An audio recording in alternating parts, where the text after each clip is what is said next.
ഭരദ്വാജ മഹർഷിയുടെ മകനും ശിഷ്യനുമാണ് ദ്രോണാചാര്യര്. ഭരദ്വാജ മഹർഷിയുടെ അടുത്ത് പാഞ്ചാല രാജകുമാരനായിട്ടുള്ള ദ്രുപദൻ പഠിക്കാനായിട്ട് വരും. അന്ന് ഗുരുകുല സമ്പ്രദായത്തിലുള്ള വിദ്യാഭ്യാസമാണ്. അപ്പോ ഭരദ്വാജ മഹർഷിയുടെ ആശ്രമത്തിലത്തെ ഗുരുകുലത്തിലാണ് ഇവര് രണ്ടുപേരും, അതായത് ദ്രുപദനും ദ്രോണരും പഠിക്കുന്നത്. ദീർഘകാലം അവരവിടെ ഒന്നിച്ച് പഠിച്ചു. ഏറ്റവും അടുത്ത സുഹൃത്തുക്കളായിരുന്നു രണ്ടുപേരും. അവസാനം വിദ്യാഭ്യാസമൊക്കെ കഴിഞ്ഞ് ഈ ദ്രുപദന് തിരിച്ചു പോകാറായി. അപ്പൊ അദ്ദേഹത്തെ കൊണ്ടുപോകാൻ, രാജകുമാരനായതുകൊണ്ട് അദ്ദേഹത്തെ കൊണ്ടുപോകാനായിട്ട് മറ്റേ ഇതൊക്കെ വന്നിരുന്നു, രഥം വന്നിരുന്നു. അപ്പൊ രഥത്തിൽ കയറുന്നതിന് മുമ്പ് ദ്രുപദൻ ദ്രോണരോട് പറഞ്ഞു, നമ്മളെല്ലാ കാലത്തും അടുത്ത ഫ്രണ്ട്സ് ആയിരിക്കും, അടുത്ത സുഹൃത്തുക്കളായിരിക്കും. ഈ സുഹൃത്ത് ബന്ധം ഒരിക്കലും തകരാൻ പാടില്ല. എന്താവശ്യം നിനക്ക് ജീവിതത്തിലുണ്ടെങ്കിലും എന്നെ സമീപിക്കാം എന്ന് പറയും. അപ്പൊ ദ്രോണര് അത് സമ്മതിക്കും. അതനുസരിച്ച് ഇദ്ദേഹം പോവുകയും ചെയ്യും. ദ്രോണര് അച്ഛന്റെ പോലെ തന്നെ ഒരു സന്യാസിയായിട്ട് അല്ലെങ്കിൽ ഒരു മഹർഷിയായിട്ട് ജീവിക്കണമെന്നാണ് ആദ്യമൊക്കെ ആഗ്രഹിച്ചിരുന്നത്. അതനുസരിച്ച് അദ്ദേഹം സാമ്പത്തികമായിട്ടൊന്നും ഉണ്ടാക്കാനായിട്ട് ശ്രമിച്ചില്ല. അദ്ദേഹത്തിന് സ്വത്തുക്കളോ അല്ലെങ്കിൽ ധനോ ഒന്നും ഉണ്ടാക്കാനുള്ള ഒരു ശ്രമവും അദ്ദേഹത്തിന്റെ ഭാഗത്തുനിന്ന് ഉണ്ടായില്ല. എന്നാൽ വഴി എന്തുണ്ടായി? അദ്ദേഹം കൃപി എന്ന് പറയുന്ന ഒരു യുവതിയെ വിവാഹം കഴിച്ചു. ആ കൃപിയെ വിവാഹം കഴിച്ചതിന് ശേഷം അവർക്ക് അശ്വത്ഥാമാവ് എന്ന് പറയുന്ന ഒരു ഓമന മകൻ ജനിച്ചു. അപ്പോഴാണ് ദ്രോണന് ഈ സാമ്പത്തിക ഭദ്രതയില്ല, അല്ലെങ്കിൽ അദ്ദേഹത്തിന് പണമോ സ്വത്തുക്കളോ ഇല്ല എന്നുള്ളതിന്റെ വലിയ വിഷമം അനുഭവപ്പെട്ടത്. അപ്പോ ഈ അശ്വത്ഥാമാവിന് ആവശ്യമായിട്ടുള്ള പാല് പോലും വാങ്ങിക്കൊടുക്കാനുള്ള സ്ഥിതി ദ്രോണനില്ല. അങ്ങനെ ഇരിക്കുമ്പോ എന്തുണ്ടായി? ഈ മറ്റു കുട്ടികള്, ഈ അശ്വത്ഥാമാവിന്റെ കൂടെ കളിക്കുന്ന മറ്റു കുട്ടികള് പാല് കുടിക്കുന്നത് കണ്ടിട്ട് എന്താ സാധനം എന്ന് ചോദിക്കും അശ്വത്ഥാമാവ്. അപ്പൊ അശ്വത്ഥാമാവിനെ പറ്റിക്കാൻ വേണ്ടിട്ട് എന്ത് ചെയ്യും? പാലാണെന്ന് പറഞ്ഞിട്ട് അരിമാവ് കലക്കി വെള്ളം കൊണ്ടുവന്ന് കൊടുക്കും. അത് ആ കുട്ടി കുടിക്കുന്നതും മറ്റു കുട്ടികൾ കളിയാക്കുന്നതും ഒക്കെ ദ്രോണനും അദ്ദേഹത്തിന്റെ ഭാര്യ കൃപിയും കാണും. അവർക്ക് വളരെ സങ്കടവും. അപ്പൊ ദ്രോണന്റെ ഭാര്യ പറയും, അങ്ങൊരു കാര്യം ചെയ്യൂ, പരശുരാമൻ ലോകം കീഴടക്കി ക്ഷത്രിയരെ 21 വട്ടം നശിപ്പിച്ച് അവരുടെ സ്വത്തുക്കളൊക്കെ പിടിച്ചെടുത്ത് ബ്രാഹ്മണന്മാർക്ക് ദാനം ചെയ്യുന്നുണ്ട്. അങ്ങനെയാണെങ്കിൽ കുറച്ച് ഭൂമി നമ്മൾക്ക് ദാനം കിട്ടിക്കഴിഞ്ഞാൽ നമ്മൾക്ക് സുഖമായിട്ട് ജീവിക്കാമല്ലോ എന്ന് പറയും. അതനുസരിച്ച് എന്തുണ്ടായി? ദ്രോണൻ ഇദ്ദേഹത്തിന്റെ അടുത്ത് പോകും, പരശുരാമനെ തേടിപ്പോകും. അപ്പൊ പരശുരാമനെ കാണുമ്പോഴേക്കും എന്തുണ്ടായെന്ന് വെച്ചാൽ പരശുരാമന് ലഭിച്ച ഭൂമികളെല്ലാം അദ്ദേഹം പലർക്കുമായിട്ട് വീതിച്ചു കൊടുത്തു കഴിഞ്ഞു. അദ്ദേഹത്തിന്റെ കയ്യിൽ ഭൂമി ബാക്കിയില്ല. അപ്പൊ അദ്ദേഹം പറഞ്ഞു, എന്റെ കയ്യിലുള്ളത് ഇനി എന്റെ ആയുധങ്ങൾ മാത്രമാണുള്ളത് എന്ന് പറയും. അത് വേണമെങ്കിൽ ഞാൻ തരാമെന്ന് പറയും. അങ്ങനെയാണെങ്കിൽ ആയുധങ്ങളും അത് ഉപയോഗിക്കേണ്ട രീതികളും ഉപദേശിച്ചു തരാൻ പറയും. അങ്ങനെയാണ് ബ്രഹ്മാസ്ത്രം ഉൾപ്പെടെയുള്ള എല്ലാ ആയുധങ്ങളും അത് ഉപയോഗിക്കാനുള്ള രീതികളുമൊക്കെ പരശുരാമൻ ദ്രോണന് ഉപദേശിച്ചു കൊടുക്കും. അതോടുകൂടിയിട്ടാണ് പരശുരാമനാണ് അദ്ദേഹത്തിന് ദ്രോണാചാര്യൻ എന്നുള്ള പേര് കൊടുക്കുന്നത്. അപ്പോ ഈ ആയുധങ്ങളൊക്കെ കിട്ടിയെന്നുണ്ടെങ്കിലും ധനസ്ഥിതിയിൽ വ്യത്യാസമൊന്നും വരുന്നില്ല. സാമ്പത്തികമായിട്ട് കുട്ടിക്ക് പാല് മേടിച്ചു കൊടുക്കാനോ അല്ലെങ്കിൽ കൂടുതൽ ഒന്നും ലഭിക്കുന്നില്ല. അപ്പൊ കൃപിയും ദ്രോണാചാര്യനും കൂടി ആലോചിച്ചിട്ട് എന്ത് ചെയ്യും? ഒരു കാര്യം ചെയ്യൂ, നിങ്ങളുടെ അടുത്ത സുഹൃത്തായിരുന്നില്ലേ പാഞ്ചാല രാജാവായിട്ടുള്ള ദ്രുപദനെ ചെന്ന് കാണുക നമുക്കെന്ന് പറയും. അപ്പൊ ഇദ്ദേഹം ദ്രുപദനെ കാണാൻ പോകും. അപ്പൊ ഇദ്ദേഹം ഒരു ആശ്രമത്തിൽ നിന്നും വരുന്ന ആളാണ്. ഒരു മുഷിഞ്ഞ മുണ്ട് മാത്രമാണ് ഉടുത്തിരിക്കുന്നത്, ഒരു മേൽമുണ്ടുണ്ട്, താടിയൊക്കെ വളർത്തി, ഒരു പാവം ബ്രാഹ്മണൻ. അപ്പൊ രാജാവിനെ കാണുന്ന പറഞ്ഞ് രാജാവിന്റെ രാജധാനിയിൽ ചെല്ലും. അപ്പൊ ദ്രുപദ മഹാരാജാവ് സകല പ്രൗഢിയോടും കൂടിയിട്ട് രത്നവും സ്വർണവും ഒക്കെ ധരിച്ച് വലിയ കിരീടമൊക്കെ ധരിച്ച് ഗംഭീരമായിട്ടുള്ള ഒരു അവസ്ഥയിലിരിക്കുകയാണ്. അപ്പൊ അവിടെ ചെന്നപ്പോ ദ്രോണര് പറയും, എന്നെ മനസ്സിലായോ, ഞാൻ അങ്ങയുടെ സുഹൃത്താണ് ദ്രോണൻ, നമ്മൾ ഒന്നിച്ചാണ് ഭരദ്വാജ മുനിയുടെ ആശ്രമത്തിൽ പഠിച്ചത് എന്ന് പറയും. അപ്പോ പലർക്കും ഈ സമ്പത്ത് അല്ലെങ്കിൽ സ്ഥാനങ്ങളൊക്കെ ലഭിച്ചു കഴിഞ്ഞാൽ പലർക്കും അവനവന്റെ കൂടെയുള്ള ആൾക്കാരെ, അവനവന്റെ ഭാര്യ, അതല്ലെങ്കിൽ ബന്ധുമിത്രാദികളെ, അതും അല്ലെങ്കിൽ സുഹൃത്തുക്കളൊന്നും പോരാ എന്ന് തോന്നുന്ന ഒരു ഇതുണ്ട്, ഒരു സ്വഭാവം കാണിക്കുന്ന ചിലവരുണ്ട്. അതുപോലെ തന്നെ രാജാവ്, മഹാരാജാവായിട്ട് സർവ്വപ്രൗഢിയോടും ഇരിക്കുന്ന ദ്രുപദന് അദ്ദേഹത്തിന്റെ സുഹൃത്താണ് ഈ ദരിദ്രനായിട്ടുള്ള വിരൂപൻ ആയിട്ടുള്ള ബ്രാഹ്മണൻ എന്ന് പറയാനായിട്ട്, അല്ലെങ്കിൽ എന്താ അംഗീകരിക്കാനായിട്ട് മടി തോന്നി. അദ്ദേഹം പറഞ്ഞു, എനിക്ക് തരക്കാരായിട്ട് എന്റെ സമമായിട്ടുള്ള സ്റ്റാറ്റസ് ഉള്ള അല്ലെങ്കിൽ സ്ഥിതിയുള്ള ആൾക്കാരായിട്ട് സൗഹൃദമുള്ളൂ, അതല്ലാതെ താങ്കളെ പോലെ ദരിദ്രനായിട്ടുള്ള ഒരു ബ്രാഹ്മണനായിട്ടൊന്നും എനിക്ക് സൗഹൃദം പാലിക്കാൻ കഴിയില്ല എന്ന് പറയും. വേണമെങ്കിൽ എന്തെങ്കിലും ഭിക്ഷ വേണമെങ്കിൽ ഒരു ബ്രാഹ്മണൻ എന്നുള്ള നിലയ്ക്ക് ഞാൻ തരാം എന്ന് പറയും. അതോടുകൂടിയിട്ട് ദ്രോണാചാര്യര് ആകെ അപമാനിതനായിട്ട് അവിടുന്ന് ഇറങ്ങി പോവാണ്.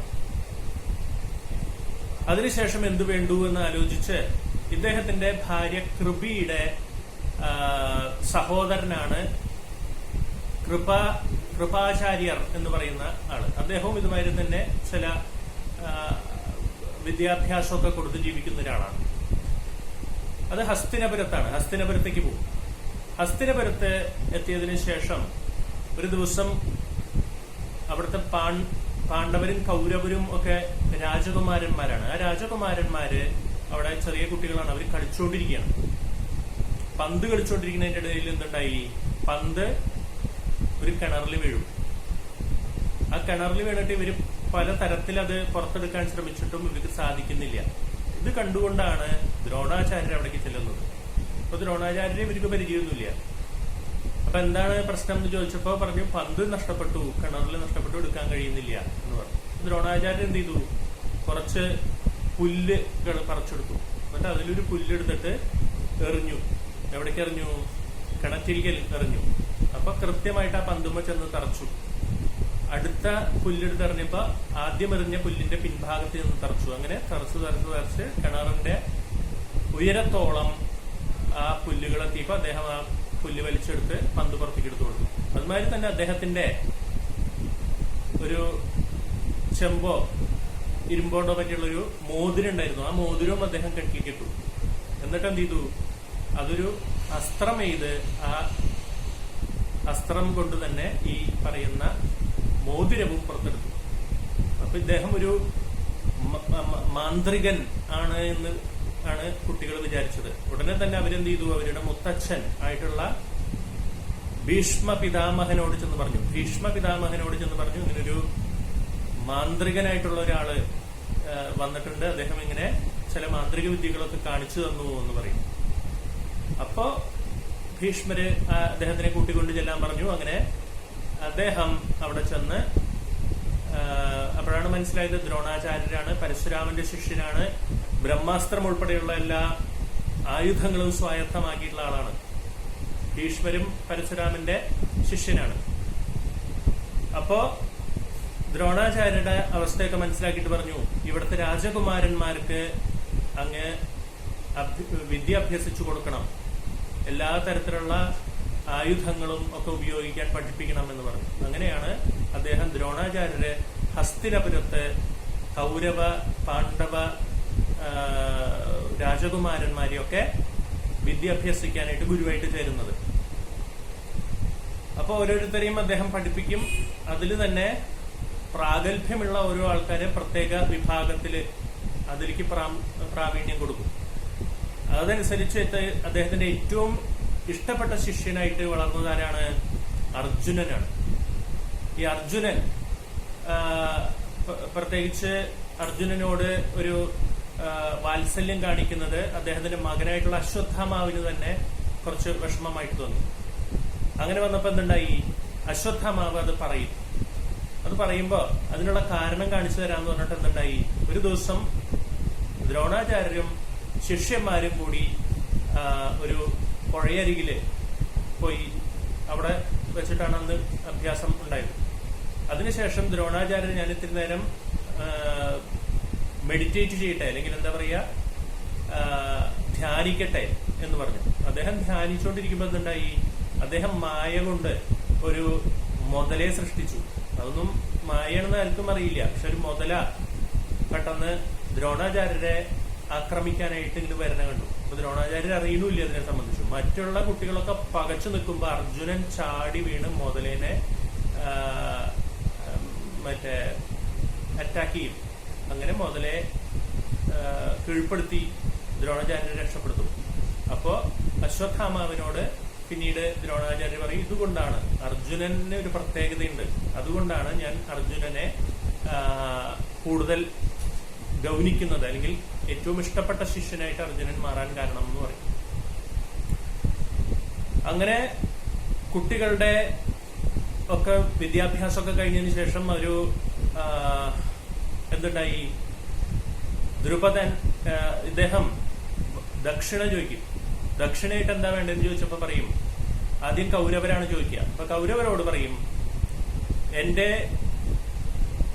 സുഹൃത്തായിരുന്ന ദ്രുപദ മഹാരാജാവ് ഇപ്പൊ പാഞ്ചാല രാജ്യം ഭരിക്കുന്നുണ്ട്, അദ്ദേഹം എന്നെ അപമാനിച്ചു വിട്ട ആളാണ്, അപ്പൊ എന്ത് വേണം? അദ്ദേഹത്തെ പിടിച്ചു കെട്ടിക്കൊണ്ടുവരണം എന്ന് പറയും. അപ്പൊ ദുര്യോധനന്റെ നേതൃത്വത്തില് കൗരവരും ഈ ഹസ്തിനപുരത്തെ സേനയൊക്കെ കൂടി ചെന്ന് പാഞ്ചാല രാജാവിനെ ആക്രമിക്കും, ദ്രുപദനെ ആക്രമിക്കും. പക്ഷെ ദ്രുപദൻ ദ്രോണരോളം തന്നെ കഴിവുള്ള ഒരു അഭ്യാസിയാണ്. അതുമാതിരി തന്നെ അദ്ദേഹം ഗംഭീരനായിട്ടുള്ള ഒരു പോരാളിയുമാണ്. അദ്ദേഹം കൗരവരുടെ നേതൃത്വത്തിലുള്ള സൈന്യത്തെ പരാജയപ്പെടുത്തും. അത് കഴിയുമ്പോ പാണ്ഡവരുടെ നേതൃത്വത്തിൽ ഒന്ന് ശ്രമിച്ചു നോക്കാൻ പറയും. അപ്പൊ അർജുനൻ നയിക്കുന്ന ഒരു പട പാഞ്ചാല രാജ്യത്തെ ആക്രമിക്കും. അവിടെ അർജുനൻ ഉൾപ്പെടെയുള്ള യോദ്ധാക്കളുടെ ഗംഭീരമായിട്ടുള്ള യുദ്ധത്തില് എന്തുണ്ടാവും? പാഞ്ചാല രാജ സൈന്യം പരാജയപ്പെടും. അങ്ങനെ അർജുനൻ നേതൃത്വം നൽകുന്ന ഹസ്തിനപുരത്തെ സൈന്യം എന്ത് ചെയ്യും? പാഞ്ചാല രാജാവായിട്ടുള്ള ദ്രുപദനെ പിടിച്ചു കെട്ടിക്കൊണ്ടുവരും, ദ്രോണരുടെ മുമ്പിൽ കൊണ്ടുവന്ന് ഇടും. അപ്പൊ ദ്രോണര് പറയും, ഇപ്പോ ഞാനാണ് യുദ്ധം ജയിച്ചേക്കണത്, പാഞ്ചാല രാജ്യത്തിന്റെ പകുതി ഞാൻ എടുക്കുകയാണ്, ബാക്കി പകുതി അങ്ങേക്ക് ഭരിക്കാം എന്ന് പറയും. ഇപ്പൊ നമ്മൾ സമം ആയിട്ടുള്ള ആൾക്കാരാണ്. അതായത് പാഞ്ചാല രാജ്യത്തിന്റെ പകുതി അങ്ങേക്ക്, പകുതി എനിക്ക്. അപ്പോ നമ്മൾ തമ്മിൽ ഇപ്പൊ സൗഹൃദമാകാം എന്ന് അങ്ങേക്ക് തോന്നിക്കോട്ടെ എന്ന് പറഞ്ഞിട്ട് അങ്ങനെ ഒരു ദ്രുപദനോട് അദ്ദേഹം പകരം വിട്ടു. അതിനുശേഷം എന്തുണ്ടായി? ദ്രുപദൻ ഇതിനു ശേഷം ഈ ദ്രോണരെ വധിക്കാൻ കെൽപ്പുള്ള മക്കളുണ്ടാകണം എന്ന് പറഞ്ഞിട്ട് അദ്ദേഹം ഒരു യാഗമൊക്കെ നടത്തും. ആ യാഗാഗ്നിയിൽ നിന്നും ഉയർന്നു വരുന്ന 2 മക്കളാണ് അദ്ദേഹത്തിന് വരുന്നത്. അതാരൊക്കെയാ? ഒന്ന് ധൃഷ്ടദ്യുമ്നൻ എന്ന് പറയുന്ന മകൻ, 2 കൃഷ്ണ അല്ലെങ്കിൽ പിന്നീട് ദ്രൗപദി എന്ന പേരില് അറിയപ്പെടുന്ന, പാഞ്ചാലി എന്നൊക്കെ അറിയപ്പെടുന്ന മകള്. ഇവര് 2 പേരും യാഗാഗ്നിയിൽ നിന്നും ഉയർന്നു വന്ന മക്കളാണ്. പിന്നീട് യുദ്ധം, അതായത് പാണ്ഡവരും കൗരവരും തമ്മിലുള്ള യുദ്ധമുണ്ടാവും. അപ്പൊ പാണ്ഡവരോടും അർജുനനോടുമൊക്കെയാണ് ഇദ്ദേഹത്തിന് ദ്രോണർക്ക് താല്പര്യം. പക്ഷെ എന്തുണ്ടായി? അദ്ദേഹത്തിന്റെ ജോലി എവിടെയാണ്? ജോലി കുരു വംശത്തിന്റെ രാജാവിന്റെ കീഴിലാണ് അദ്ദേഹത്തിന്റെ ജോലി. അപ്പോ പാണ്ഡവരെ അവിടുന്ന് പുറത്താക്കുന്ന ഒരു ഘട്ടം വന്നിരുന്നു. പാണ്ഡവരെ പുറത്താക്കപ്പെട്ടവരാണ് പിന്നീട് ആക്രമിക്കാനായിട്ട് വരുന്നത്, യുദ്ധത്തിന് വരുന്നത്. അപ്പോ എന്തുണ്ടായി? ദ്രോണാചാര്യര് സ്വാഭാവികമായിട്ട്, അതുമാതിരി തന്നെ ദ്രോണാചാര്യര്, ഭീഷ്മര് ഉൾപ്പെടെയുള്ള ആൾക്കാരൊക്കെ സ്വാഭാവികമായിട്ടും അന്ന് ഭരണത്തിലുള്ള ദുര്യോധനൻ ഉൾപ്പെടെയുള്ള കൗരവരുടെ പക്ഷത്ത് നിൽക്കേണ്ടതായിട്ട് വന്ന് അവരുടെ കൂടെ യുദ്ധം ചെയ്യാണ് ചെയ്തത്. അതിനു പുറമെ ദ്രോണാചാര്യരുടെ മകനായിട്ടുള്ള അശ്വത്ഥാമാവും ദുര്യോധനനുമായിട്ട് അടുത്ത ചങ്ങാത്തവുമാണ്. അതിന്റെ ഫലം കൂടിയായിട്ടാണ് ദ്രോണാചാര്യർക്ക് കൗരവപക്ഷത്ത്, കുരുക്ഷേത്ര യുദ്ധത്തിൽ കൗരവപക്ഷത്ത് നിൽക്കേണ്ട വന്നത്. അങ്ങനെ കൗരവപക്ഷത്ത് ആദ്യം ഭീഷ്മരാണ് കൗരവരുടെ പടനായകനായിട്ട് പട നയിക്കുന്നത്. 10ാമത്തെ ദിവസം 9ാമത്തെ ദിവസമാണ് തോന്നുന്നു അദ്ദേഹം ഭീഷ്മര് വീഴും. ഭീഷ്മര് വീണതിന് ശേഷം 10ാം ദിവസം മുതലാണ് ദ്രോണാചാര്യര് കൗരവരുടെ സേനാപതിയായിട്ട് മാറുന്നത്. അങ്ങനെ അദ്ദേഹം നിരവധി രാജാക്കന്മാര്, പാണ്ഡവപക്ഷത്തുള്ള നിരവധി രാജാക്കന്മാരെയും അതുമാതിരി തന്നെ പലരെയും അദ്ദേഹം വധിക്കും. അതിനു പുറമെ യുധിഷ്ഠിരനെ പിടിക്കാൻ വേണ്ടിയിട്ടാണ് എന്തുണ്ടാക്കുന്നത്, ചക്രവ്യൂഹം എന്ന് പറയുന്ന ഒരു കെണിയൊരുക്കുന്നത്. ചക്രവ്യൂഹം ഭേദിക്കാനായിട്ട് ആകെ ഇവരുടെ ഇടയിൽ അറിയുന്നത്, അതായത് പാണ്ഡവരുടെ ഇടയിൽ അറിയുന്നത് കൃഷ്ണനും അർജുനനും മാത്രമാണ്. പിന്നെ അറിയുന്നത് പകുതി മാത്രം അറിയുന്ന അഭിമന്യുവാണ്. അഭിമന്യു എന്ന് പറയുന്ന അർജുനന്റെ മകൻ. 16 വയസ്സ് മാത്രമുള്ളപ്പോഴാണ് അഭിമന്യു കുരുക്ഷേത്ര യുദ്ധത്തിൽ പങ്കെടുക്കുന്നത്. അഭിമന്യു സുഭദ്രയുടെ, അദ്ദേഹത്തിന്റെ അമ്മയായിട്ടുള്ള സുഭദ്രയുടെ ഗർഭത്തിലിരിക്കുമ്പോ ഈ ചക്രവ്യൂഹം ഭേദിക്കുന്നതിനെ സംബന്ധിച്ചിട്ടുള്ള ഉപദേശം അർജുനന് ലഭിക്കുകയാണ്. ആ സമയത്ത് സുഭദ്ര അടുത്തുണ്ടായിരുന്നു. ആ സുഭദ്രയുടെ ഗർഭത്തിലിരിക്കുന്ന അഭിമന്യു ഈ പറയുന്ന ചക്രവ്യൂഹം സംബന്ധിച്ചിട്ടുള്ള ശ്രീകൃഷ്ണൻ നൽകുന്ന ഉപദേശം കേട്ടുകൊണ്ട് ഇരുന്നു. കുറച്ചു കഴിഞ്ഞപ്പോ അർജുനൻ ഉറങ്ങിപ്പോയപ്പോ എന്തുണ്ടായി, അപ്പോഴും ഇങ്ങനെ ഈ പറയുന്ന കൃഷ്ണൻ പറയുന്ന ഓരോ കാര്യങ്ങൾക്കും മൂളല് കേൾക്കുന്നുണ്ട്. കൃഷ്ണൻ നോക്കുമ്പോ അർജുനൻ ഉറങ്ങിയിട്ടുമുണ്ട്. അപ്പോ ചക്രവ്യൂഹം ഭേദിക്കുന്നത് വരെയുള്ള കാര്യങ്ങളൊക്കെ പറഞ്ഞു കഴിഞ്ഞപ്പോഴേക്കും അർജുനൻ ഉറങ്ങാണ്, പക്ഷെ ആരോ മൂളുന്നുണ്ട്. അപ്പൊ നോക്കിയപ്പോഴാണ് സുഭദ്രയുടെ ഗർഭസ്ഥ ശിശുവായിട്ടുള്ള ആളാണ് ഗർഭത്തിലിരുന്നുകൊണ്ടാണ് മൂളുന്നത്. അങ്ങനെയാണ് അഭിമന്യു ചക്രവ്യൂഹം ഭേദിക്കാനുള്ള സംഗതി പഠിച്ചത്. അങ്ങനെ അപ്പോ അർജുനൻ ഉറങ്ങി എന്ന് കണ്ടപ്പോ പിന്നെ കൃഷ്ണൻ ഇത് ഉപദേശം നിർത്തുകയും ചെയ്തു. അപ്പോ ഈ ചക്രവ്യൂഹം ഒരുക്കി അർജുനനും കൃഷ്ണനെയും എന്ത് ചെയ്തെന്ന് വെച്ചാൽ കൗരവര് വേറെ ഭാഗത്ത് യുദ്ധത്തില് പിടിച്ചു നിർത്തി. അവിടെ യുദ്ധം, വേറെ ആൾക്കാർ തമ്മിൽ യുദ്ധം നടക്കുകയാണ്, അർജുനനും കൃഷ്ണനും ഒക്കെ. അപ്പോ ചക്രവ്യൂഹം ഭേദിച്ചില്ല എന്നുണ്ടെങ്കിൽ പാണ്ഡവരുടെ സൈന്യം തന്നെ ഇല്ലാതെയാവുന്നൊരു അവസ്ഥ വരും. അങ്ങനെ വന്നപ്പോ എന്തുണ്ടായി, യുധിഷ്ഠിരൻ ഇദ്ദേഹത്തിന്റെ സഹായം തേടുകയാണ്. ആരുടെ? അഭിമന്യുവിന്റെ സഹായം തേടുകയാണ്. അങ്ങനെ അഭിമന്യു വളരെ ഗംഭീരനായിട്ടുള്ള പോരാളിയാണ്. കർണനെയും ഒക്കെ പലവട്ടം ഈ പറയുന്ന കുരുക്ഷേത്ര യുദ്ധത്തില് തോൽപ്പിച്ചിട്ടുണ്ടെന്നാണ് ഒരു തരത്തിലുള്ള കഥ പറഞ്ഞു പോകുന്നത്. അതുമാതിരി അദ്ദേഹം എന്ത് ചെയ്തു, വളരെ എളുപ്പത്തിൽ തന്നെ ചക്രവ്യൂഹം ഭേദിച്ചപ്പോ ഇദ്ദേഹം അകത്തേക്ക് കിടന്നപ്പോ ഒപ്പം തന്നെ പാണ്ഡവ സൈന്യം പിന്നാലെ കടക്കേണ്ടതായിരുന്നു. പക്ഷെ എന്ത് ചെയ്തു, ജയദ്രഥന്റെ നേതൃത്വത്തില് അവര് തടഞ്ഞു. ബാക്കി പാണ്ഡവ സൈന്യം അകത്ത് കിടക്കുന്നതിനെ അവര് തടഞ്ഞു. അപ്പോ എന്തുണ്ടായി, ചക്രവ്യൂഹത്തിനകത്ത് അഭിമന്യു മാത്രമായി, 16 വയസ്സുകാരനായിട്ടുള്ള അഭിമന്യു മാത്രമായി. ആ അഭിമന്യു ഗംഭീരമായിട്ട് യുദ്ധം ചെയ്ത് നിരവധി മഹാരഥന്മാരെയൊക്കെ കൊന്നുകളഞ്ഞു. ദുര്യോധനന്റെ മകൻ, അതുമാതിരി തന്നെ കർണന്റെ സഹോദരങ്ങൾ, അങ്ങനെ പല ആൾക്കാരെ കൊന്ന് തള്ളി, നിരവധി ആൾക്കാരെ കൊന്നു തള്ളി. അവസാനം എന്ത് ചെയ്തു, ഇദ്ദേഹത്തിനെ നേരിട്ട് യുദ്ധം ചെയ്താൽ തോൽപ്പിക്കാൻ സാധിക്കില്ല എന്ന് മനസ്സിലാക്കി പിന്നിൽ നിന്നും ഒക്കെ നിന്നിട്ട്, ചുറ്റും ചക്രം പോലെയല്ലേ നിൽക്കുന്നത്, പിന്നിൽ നിന്നും അദ്ദേഹത്തിന്റെ വില്ല് ഇത് ഒടിച്ചു കളഞ്ഞു. അതുമാതിരി തന്നെ അദ്ദേഹം വാളും പരിചയമായിട്ട് വന്നപ്പോ ആ വാളും പരിചയം നശിപ്പിച്ചു. പിന്നീടും ഇദ്ദേഹം പലതരത്തില് അദ്ദേഹത്തിന്റെ കുതിരകളെ കൊന്നു, അതുമാതിരി തന്നെ രഥം തകർത്തു. അവസാനം രഥത്തിന്റെ ചക്രം എടുത്തിട്ട് യുദ്ധം ചെയ്തു ഈ അഭിമന്യു. അപ്പോഴും ഇദ്ദേഹത്തിനെ കൊല്ലാൻ സാധിക്കുന്നില്ല. അവസാനം നിരവധി പേര് കൂടിയിട്ട് ഒന്നിച്ച് വാളുകൊണ്ട് ആക്രമിച്ചിട്ടാണ് അഭിമന്യു എന്ന് പറയുന്ന 16 വയസ്സുകാരനെ കൊന്നുകളഞ്ഞത്. അതിൽ ദ്രോണാചാര്യരാണ് ഈ ചക്രവ്യൂഹം ഒരുക്കുന്നതിലും അതുമാതിരി തന്നെ അഭിമന്യുവിനെ കൊന്നു തള്ളുന്നതിലും പ്രധാനമായിട്ടുള്ള പങ്ക് വഹിച്ചത്. ഇതിനുശേഷം എന്തുണ്ടായി? ദ്രോണാചാര്യരെ കൊല്ലാതെ നിവൃത്തിയില്ല എന്ന് വന്നു പാണ്ഡവരുടെ പക്ഷത്തുനിന്ന്. അങ്ങനെ വന്നപ്പോ എന്തുണ്ടായി എന്ന് വെച്ച് കഴിഞ്ഞാൽ അവരൊരു ചതിപ്രയോഗം നടത്താൻ തീരുമാനിച്ചു. അപ്പൊ എന്ത് വേണം? അശ്വത്ഥാമാവ് മരിച്ചു എന്ന് പറഞ്ഞാലാണ് ദ്രോണാചാര്യർ വീഴുള്ളൂ. അപ്പോ എന്തുണ്ടായി? ദ്രോണാചാര്യരോട് ഭീമൻ പറയും അശ്വത്ഥാമാവ് മരിച്ചു എന്ന് പറയും. അപ്പൊ ദ്രോണാചാര്യർ കേട്ടപ്പോ ഒന്ന് തളർന്നു എന്നുണ്ടെങ്കിലും ഭീമനായതുകൊണ്ട് അത് കളവായിരിക്കും എന്ന് വിചാരിച്ചു. പക്ഷെ ഇവര് പാണ്ഡവര് പ്ലാൻ ചെയ്ത് വെച്ചിരുന്നു. യുധിഷ്ഠിരൻ സത്യം മാത്രമേ പറയുള്ളൂ. അപ്പൊ യുധിഷ്ഠിരൻ ഉൾപ്പെടെ ഇത് പറയണം, അശ്വത്ഥാമാവ് മരിച്ചു എന്ന് പറയണം എന്ന് പറഞ്ഞിട്ട് എന്തുണ്ടായി? അതിന് കളവ് പറയാൻ പറ്റില്ല എന്ന് പറഞ്ഞു യുധിഷ്ഠിരൻ. അപ്പോ എന്തുണ്ടായി? ഒരു ആനയെ ഉണ്ടാക്കിയിട്ട് ആ ആനയുടെ പേര് അശ്വത്ഥാമാവ് നിട്ടു. എന്നിട്ട് ആ ആനയെ മസ്തകത്തും അടിച്ചിട്ട് ഭീമൻ കൊല്ലുകയാണ്.